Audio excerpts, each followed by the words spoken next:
sahod natin today. 10. 4, cut na lang. Napakiwan tayo ngayon na bossing. 3, 4, 5, oh. Kulang na lang ako ng 5. 5. Bilangin mo na. 144,000. Pinakyaw ni bossing, ang dami. Ito, nakuha na yung rare natin na Optimus Prime.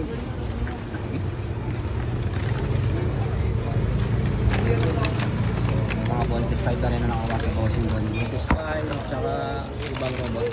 So ito yung mga pinakyaw nila bossing. Rambo, Transformer, Spider-Man, Bumblebee, Iron Man 5, War Machine, tapos 1/4 scale na Joker.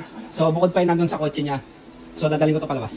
So ayun, done deal na kami ni bossing. Bye-bye. Alis na sila. Salamat boss. So ayun yung sinasabi ko sa inyo guys. Kahit wala pa ako sinasabi. Pero nasa isip ko lang, sasabihin ko na ngayon. So kahit gano'ng katagal yung item nyo na natenga sa inyo, huwag nyo pababaan yung presyo. Kasi may darating at may darating na tamang buyer kagaya niya nila bossing. Tamang buyer sa tamang item. So di ba? Sold agad. Done deal.